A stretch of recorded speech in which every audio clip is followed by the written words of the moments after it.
یہ کہانی دردہ ماری رانی کی ہے۔ یہ پوری کہانی کئی لوگوں کی زبانی تھوڑی تھوڑی کر کے مجھ تک پہنچی اور میں نے ان تمام واقعات کو ایک جگہ سمیٹ کر لکھا۔ امید ہے کہ ناظرین کو یہ کہانی پسند آئے گی۔ پیدائشی نام تو اس کا سکینہ تھا، مگر اس سے پہلے کہ وہ سکینہ سے سکھو بنتی، جیسے کہ دیہات اور خصوصاً غریب علاقوں میں نام شبانہ ہے تو وہ شبو بن جائے گی، زرینہ ہے تو وہ زری، اور اگر شمیم ہے تو وہ شمو بن جائے گی۔ مگر وہ 3-4 سال کی عمر میں سکینہ سے سکھو نہیں بلکہ رانی بن گئی تھی، کیونکہ پیدا ہوتے ہی وہ سرخ رنگ کی تھی اور جو وہ بڑی ہوتی گئی رنگت مزید نکھرتی گئی۔ اس کی گوری رنگت کے سبب ہی اس کی ماں نے اس کو ایک بار پیار سے کہا، تو میری دی رانی ہے۔ تب سے وہ خاندان اور اس کے بعد محلے میں رانی مشہور ہو گئی۔ رانی کا تعلق انتہائی غریب خاندان سے تھا۔ باپ گدا گاڑی چلاتا جس کا نام تو نور محمد تھا، مگر وہ نورل کے نام سے مشہور تھا۔ والدہ باغ بری بھی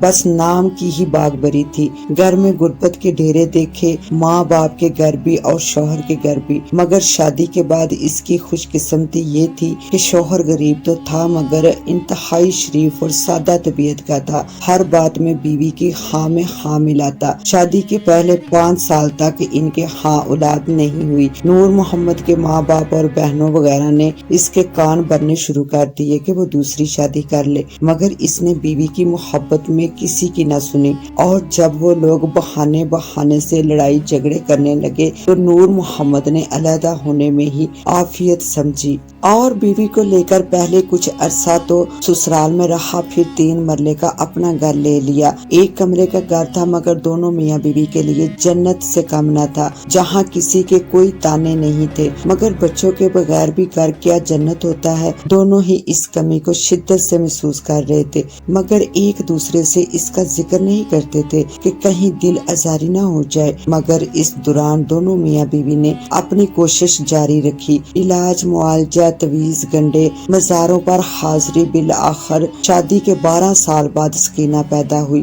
جو اب رانی بن گئی تھی۔ نور محمد کے لیے رانی کے دنیا میں آنے سے جہاں گھر میں خوشی آ گئی تھی، وہیں کچھ معاشی مسائل بھی بڑھنے لگے تھے۔ تو رحیم یار خان کے ایک چھوٹے سے قصبے میں رہتے تھے جہاں آمدنی کے کچھ خاص ذریعے نہیں تھے، مگر نور محمد کے لیے اور کوئی راستہ بھی نہیں تھا۔ وہ مسلسل محنت اور جدوجہد میں لگا ہوا تھا، مگر ان سے ان کے گھر کا خرچہ تو آسانی سے چلنے لگا، مگر کوشش کے باوجود بچت نہیں کر پا رہے تھے۔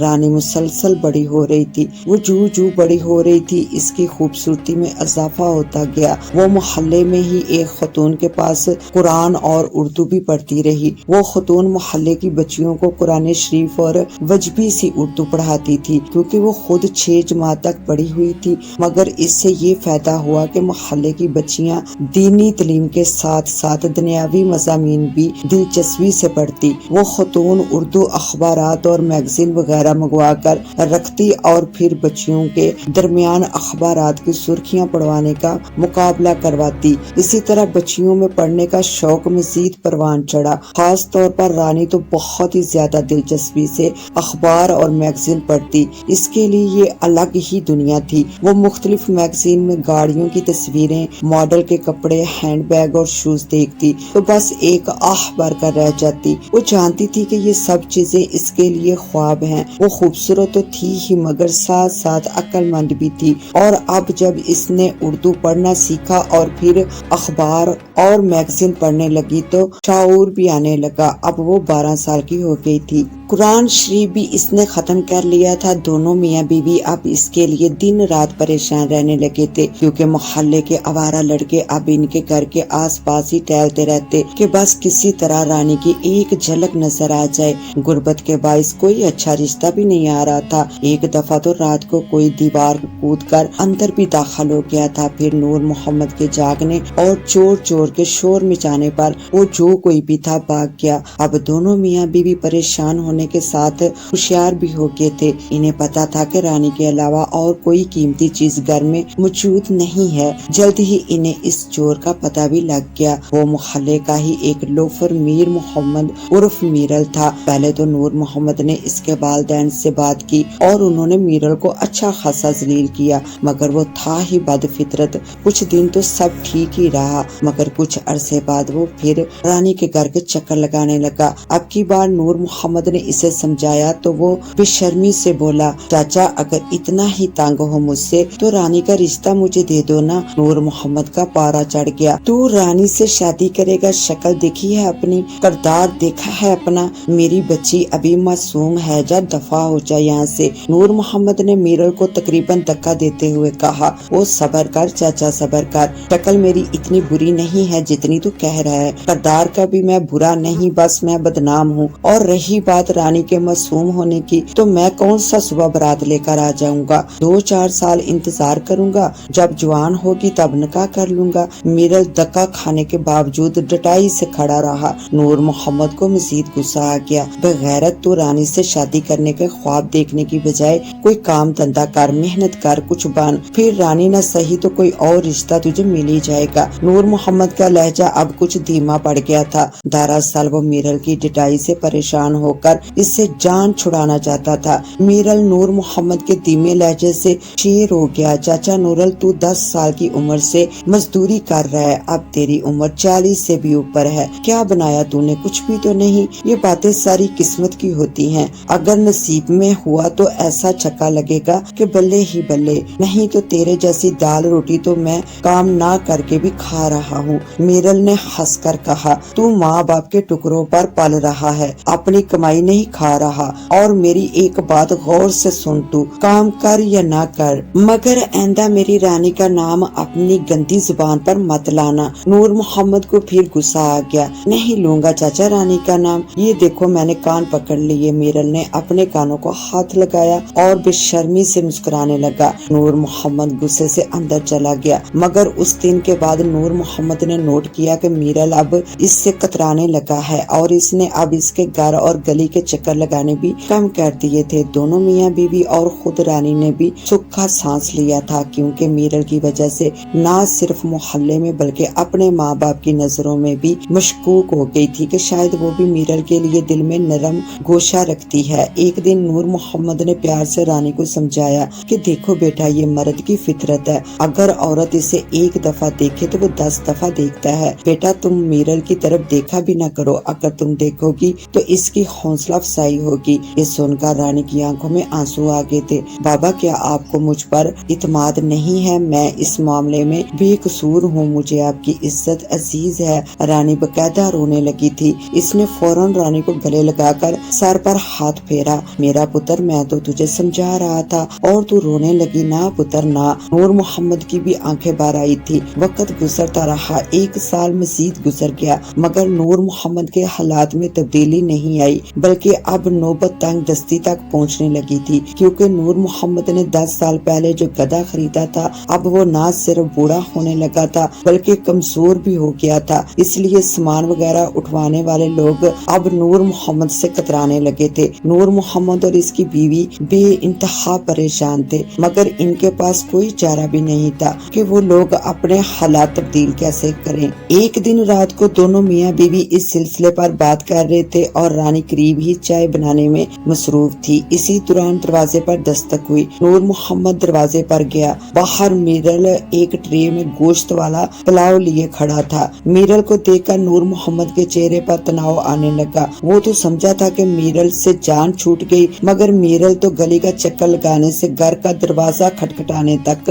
आ गया था। इससे पहले कि नूर मोहम्मद कुछ कहता, मीरल बोल पड़ा, चाचा आप नाराज ना हो, आज 11वीं शरीफ है तो हम लोगों ने घर में न्याज बनाई थी। अम्मा ने बोला कि मैं आप लोगों को चावल दे आऊं। मीरल ने ट्रे नूर मोहम्मद की तरफ बढ़ाते हुए कहा, आज 11वीं शरीफ है और ये चावल तुम्हारी अम्मी ने दिए हैं, मगर इससे पहले तो तुम लोगों ने कभी नहीं दिए। नूर मोहम्मद ने ट्रे को मशकूक नजरों से देखते हुए कहा, चाचा आप तो ऐसे कह रहे हो जैसे मैं झूठ बोल रहा हूँ। दरअसल हर महीने हम लोग मस्जिद में चंदा देते थे और वही न्याज बनती थी और नमाजियों में तकसीम होती थी, मगर इस दफा हमने घर ही में न्याज बनाई तो अम्मी ने आप लोगों के लिए भी भेज दिए। मीरल ने वसाहत की। नूर मोहम्मद ने मीरल के हाथ से चावल की ट्रे ले ली, मगर ऐसे जैसे वो मीरल की वजाहत से मुतमिन न था। अच्छा ठहरो, मैं बर्तन वापस लाता हूँ, नूर मोहम्मद ने कहा और अंदर आ गया। कौन है, इतनी देर लगा दी, और ये चावल कौन दे गया? बागबरी ने हैरत से नूर मोहम्मद से पूछा। अरे बताता हूँ, पहले तुम कोई बर्तन ले आओ और ये ट्रे खाली कर दो, नूर मोहम्मद ने कहा। बागबरी उठी, अंदर से बर्तन ले आई और ट्रे खाली कर दी। नूर मोहम्मद ने ट्रे मीरल को दे दी और इसका शुक्रिया अदा किया। कोई बात नहीं चाचा, कहकर वो चला गया। रानी अभी तक चाय बना रही थी। रानी बेटा, चाय को अच्छी तरह पका कर लाना, नूर मोहम्मद ने रानी को कहा और खुद बागबरी के साथ बैठ गया। ये चावल मीरल दे गया है, कह रहा था आज 11वीं शरीफ की न्याज घर में बनाई तो इसकी अम्मी ने एक ट्रे चावल हमारी तरफ भी भिजवा दिए, नूर मोहम्मद ने बागबरी को बताया। चावल में गोश्त की बोटियां भी काफी थी। मीरल काफी बड़ी ट्रे भरकर लाया था। वो इन तीनों ने खत्म की, हालांकि वो लोग अपना खाना भी खाकर ही बैठे थे। थोड़ी देर में तीनों ने सोने की तैयारी की और अपनी अपनी चारपाई पर सो गए। सुबह वो तीनों ही देर तक सोते रहे। जब बागबरी की आंख खुली, सूरज काफी निकल आया था, बल्कि अब तो वो अपनी थोड़ी थोड़ी शोखी भी दिखाने लगा था। या अल्लाह, आज क्या हो गया, और ये नूरा भी अभी तक सो रहा है। बागबरी ने अपने बिस्तर से उठने की कोशिश की, पता नहीं क्यों आज इसका सर भारी हो रहा था। वो बड़ी मुश्किल से उठी, नलके तक गई, हाथ मुंह धोया और वहीं से रानी को आवाज दी। रानी बेटा उठो, जब तक तुम आटा गूंदो मैं चाय बना लेती हूँ। मगर रानी ने कोई जवाब ना दिया। वो रानी को उठाने के लिए कमरे में आई, मगर चारपाई पर नजर पड़ते ही इसके कदम कमरे के दरवाजे पर ही रुक गए। रानी अजीब हालत में सो रही थी, बिल्कुल सीधी, बाल खुले और बिखरे हुए थे, कमीज भी एक तरफ से उठी हुई थी। बागबरी का दिल धक धक करने लगा। वो तेजी से रानी की तरफ बढ़ी। आगे बढ़ते ही वो मजीद खौफजदा हो गई, क्योंकि रानी की चारपाई के करीब ही एक मर्दाना पर्स पड़ा हुआ था। बागबरी ने रानी को उठाने की बजाय नूर मोहम्मद को झंझोड़ कर उठाया। नूरल नूरल उठो, हम बर्बाद हो गए हैं। नूर मोहम्मद घबरा कर उठा। क्या हुआ है और तुम रो क्यों रही हो? बागबरी ने रोते हुए रानी की तरफ इशारा किया। नूर मोहम्मद ने रानी की तरफ देखा, मगर फौरन ही सर नीचे कर लिया और बीवी से बोला, तुम इसकी कमीज तो दुरुस्त करो।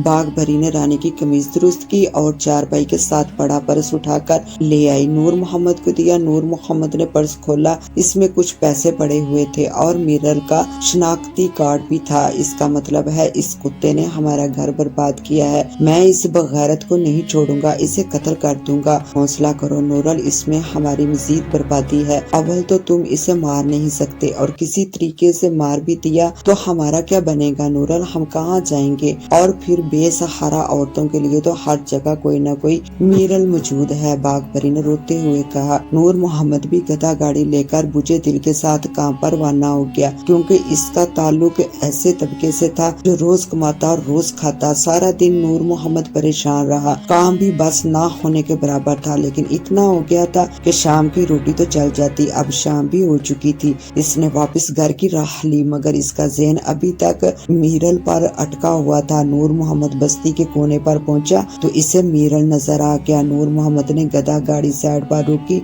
और भागकर पीछे से जाकर मीरल को दबोच लिया और थप्पड़ों मुक्कों और लातों से इसकी तवाजा करने लगा। बोल जलील, तूने ऐसा क्यों किया? नूर मोहम्मद ने कांपते हुए पूछा। अरे चाचा, क्या हो गया आपको? क्या कर दिया मैंने ऐसा? मीरल ने मासूम बनते हुए कहा। तू रात मेरे घर क्या करने आया था? नूर मोहम्मद ने पूछा। मैं आपके घर क्या करने आऊंगा चाचा, मैं रात बस्ती में था ही नहीं। आपको चावल देने के बाद अपने दोस्त हबीब के पास बस्ती लुकमान में था। मीरल ने कहा। अच्छा, अगर तू रात बस्ती लुकमान में था तो तुम्हारा पर्स और इसमें मौजूद तुम्हारा शनाख्ती कार्ड उड़कर मेरे घर आ गया था, नूर मोहम्मद ने कहा और दोबारा मीरल का गिरबान पकड़ लिया। छोड़ चाचा, बहुत हो गया, रात मेरा पर्स गिर गया था तो किसी ने उठाकर तुम्हारे घर फेंक दिया होगा। तुम्हें तो पता है ना, पूरी बस्ती में सारे मेरे दुश्मन हैं, सज्जन तो कोई है नहीं, मीरल ने कहा और झटका देकर अपना गिरबान छुड़ा लिया। नूर मोहम्मद खामोश हो गया था। इसके पास स्वाय खामोश रहने के और कोई चारा न था। बहरहाल उस दिन के बाद तो जैसे परेशानियों ने नूर मोहम्मद के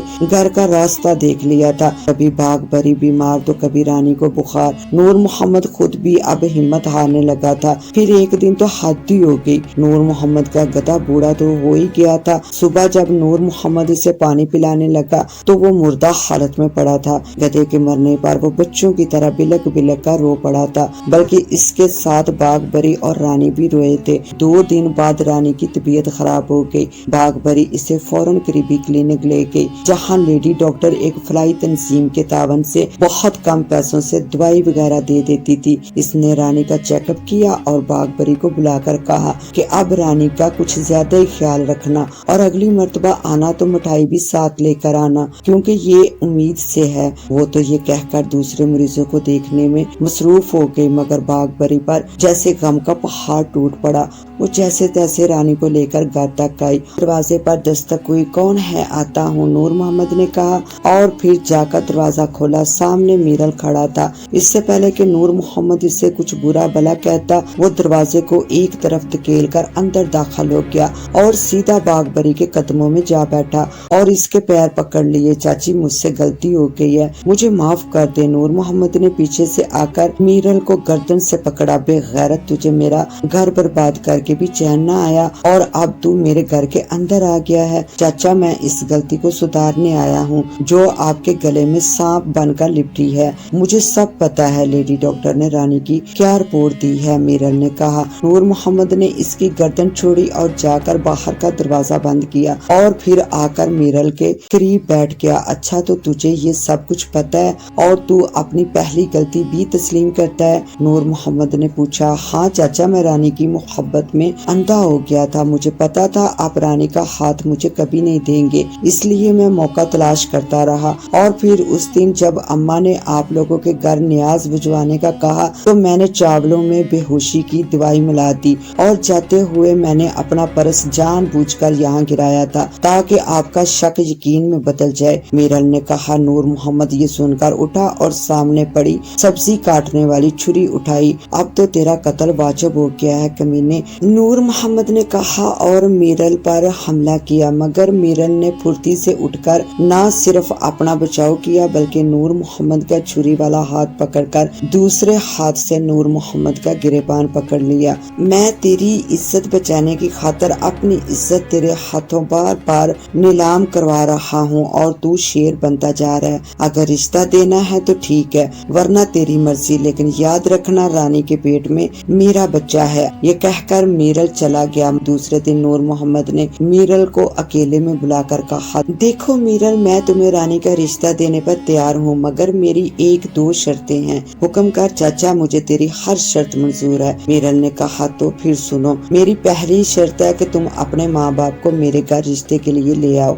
निकाह सादगी से होगा। और तीसरी शर्त तो नहीं है, मगर मैं तुझे समझा रहा हूँ, तुम्हारी और रानी की उम्र में काफी फर्क है। तुम्हें हर मामले में इसका ख्याल रखना होगा। अगर इससे कोई गलत हो भी जाए तो तुम्हें दरगुजर करना होगा। ठीक है चाचा, वो रानी है तो मैं भी इसे रानी बनाकर रखूंगा। मीरल ने कहा और फिर दूसरे दिन अपने माँ बाप को लेकर आया और एक हफ्ते बाद ही सादगी से निकाह हो गया। मीरल की काम ना करने की आदत पुख्ता रही। पहले एक महीने तो इसके माँ बाप और भाइयों ने खामोशी अख्तियार किए रखी, मगर जब मीरल ने फिर भी काम ना किया तो इसके माँ बाप और भाइयों ने पहले प्यार से काम धंधा करने का कहा, मगर जब मीरल के कानों पर जूं तक न रेंगी तो उन्होंने न सिर्फ सख्ती से कहा बल्कि एक हफ्ते बाद इसे अलग कर दिया और इसे कह दिया कि वो अपनी बीवी को लेकर जहाँ दिल करे चला जाए, मगर इस घर में इसके लिए कोई जगह नहीं। रानी को लेकर अपने सास ससुर के पास आ गया और उन्होंने भी बेटी की खातिर चुप साध ली। यहाँ भी मीरल निकम्मा ही रहा। नूर मोहम्मद ने गधे के मरने के बाद मजदूरी शुरू कर दी थी। अगर वो कोशिश के बावजूद कभी खाली आ जाता तो खाने के लाले पड़ जाते, मगर वो बेचारा खामोश रहता। मीरल को प्यार से समझाता, मगर मीरल हर दफा एक ही जवाब देता, कोशिश कर रहा हूँ चाचा, बस जैसे ही कोई डंक का काम हाथ आया मैं शुरू कर दूंगा। जू जू दिन गुजरते गए इनकी परेशानी में इजाफा और तंग दस्ती बढ़ने लगी। नूर मोहम्मद का गधा तो पहले ही मर गया था, बाकी लकड़ी वाली गाड़ी बची थी वो भी बिक गई। इसके पैसे भी तेजी से खत्म होने लगे। मीरल भी अब नूर मोहम्मद की फैमिली का हिस्सा बन गया था। ना चाहते हुए भी वो मीरल से मशवरा करता था। ऐसे ही एक रात जब घर के चारों अफराद इकट्ठे थे, नूर मोहम्मद ने कहा, मीरल अब काम के बारे में संजीदगी से सोचो, क्योंकि अब घर में नया मेहमान भी आने वाला है। मेरे पास तो अब गधा गाड़ी का आसरा भी नहीं रहा। अगर फौरी तौर पर काम ना मिला तो भीख मांगने के सिवा कोई चारा ना होगा। ओ चाचा, भीख मांगे हमारे दुश्मन, मैं कल तक काम ढूंढता हूँ। वैसे मेरे पास एक मशवरा है, अगर आप लोग मान जाएं तो इससे हम अमीर न सही मगर गरीब भी नहीं रहेंगे। नूर मोहम्मद के साथ बागबरी और रानी भी मीरल की तरफ देखने लगे। फिर नूर मोहम्मद ने पूछा, ऐसा कौन सा मशवरा है तुम्हारे पास जिससे हमारे दिन फिर जाएंगे? चाचा, अगर हम लोग कराची शिफ्ट हो जाएं तो शायद हमारे दिन फिर जाएं। बेटा, हम रहीम यार खान शहर तक नहीं गए तो फिर कराची में हम कहाँ रह सकेंगे? नूर मोहम्मद ने कहा, चाचा कहाँ का प्रदेश, वो भी अपने पाकिस्तान का हिस्सा है और वैसे भी मेरे कुछ रिश्तेदार काफी अरसे से हैं, मैं इनसे राब्ता करता हूँ, रिहाइश का मसला भी हल हो जाएगा और वो लोग हमें काम पर भी लगवा देंगे, मीरल ने कहा। और नूर मोहम्मद ने बागबरी और रानी की तरफ देखा। दोनों का खामोश रहना मगर इनकी आंखों से रजामंदगी की झलक दिखाई देती थी। नूर मोहम्मद खुद भी इस छोटे से कस्बे से निकलना चाहता था, लिहाजा इसने भी हाँ कर दी और कहा, देखो मीरल, पहले अपने रिश्तेदारों से बात पक्की कर लो, कहीं ऐसा ना हो हम जाएं और वो लोग पहचानने से इनकार कर दें, क्योंकि बड़े शहरों में ऐसा ही होता है। कुछ नहीं होगा चाचा, बस तू तैयारी कर, बाकी मेरा काम है, मीरल ने कहा। एक हफ्ते में वो लोग तैयारी करके कराची आ गए। यहाँ मीरल के रिश्तेदारों ने वाकई तावन किया। उन्होंने गुलशन अखबार की कच्ची आबादी में न सिर्फ मकान किराए पर लेकर दिया बल्कि बागबरी और रानी को भी उन्होंने मासी का काम दिलवा दिया। नूर मोहम्मद को भी एक जगह चौकीदारी मिल गई। सिर्फ मीरल ही निकम्मा रहा। मीरल की सोच शुरू से ही ऐसी थी कि काम ना करना, जराइम पेशा अफराद के साथ उठना बैठना, बढ़ के मारना। यहाँ भी इसे अपने जैसे लोग मिल गए थे। मीरल बस सुबह उठता, नाश्ता करता, जब बागबरी, रानी और नूर मोहम्मद काम पर चले जाते तो वो अपने आवारा दोस्तों के साथ चरस पीता, गप्पे लगाता। दोपहर का खाना वो एक वेलफेयर के दस्तरख्वान पर खाने चला जाता। बागबरी और रानी रोजाना 9 बजे काम पर निकलती और वापसी शाम 4 बजे होती थी। 3-4 महीने बाद रानी घर बैठ गई क्योंकि डिलीवरी के दिन करीब आते जा रहे थे। 2 महीने बाद रानी ने एक बेटे को जन्म दिया मगर मीरल की रूटीन में कोई फर्क न आया। वही घूमना, गली में आवारा दोस्तों के साथ बैठना। हर गुजरते दिन के साथ इसके दोस्तों में इजाफा होने लगा। नूर मोहम्मद तक ये बातें पहुंची तो इसने मीरल को पहले प्यार से फिर धमका कर भी देखा मगर असर उल्टा हुआ। वो इन्हें धमकाने लगा। अब वो रानी को भी धमका कर रखता था क्योंकि वो बेटे की वजह से घर पर बैठी थी। और फिर एक हफ्ते की कोशिशों के बाद एक बंगले में बात बन गई। 2000 गज के डबल स्टोरी बंगले में सिर्फ मियाँ बीवी रहते थे। घर के मालिक असद शाह रिटायर्ड फौजी थे और खानदानी जागीरदार थे। शराब के शौकीन थे, जबकि इनकी बीवी सायरा शाह पढ़ी लिखी थी मगर इंतहाई सादा मिजाज थी। ना लिबास का ख्याल, ना फैशन की परवाह। गाँव की जमीनें ठेके पर दे रखी थी जिनके सालाना पैसे इनके पास पहुंच जाते थे। रानी ने जब असद शाह के घर काम शुरू किया तो वो सायरा शाह के रवैये से बहुत मुतासर हुई। वो इसका बहुत ख्याल रखती। 3 महीने में इसे 3 सूट सिलवा कर दिए थे जिसे पहनकर वो शहजादी जैसी लगती। इसे खबर भी नहीं थी कि इसकी मासूमियत, इसकी खूबसूरती असद शाह के सुकून को बर्बाद कर रही है। हर गुजरते दिन के साथ असद शाह की बेकरारी में इजाफा हो रहा था मगर वो सायरा शाह के डर से ज़ाहिर नहीं करता था। रानी इसके हवास पर सवार हो गई थी। अक्सर माहिर नफ्सियात कहते हैं कि मर्द की उम्र बढ़ने के साथ 2 चीजों की तलब इसमें बढ़ जाती है, एक उम्र की और दूसरी हवस की। और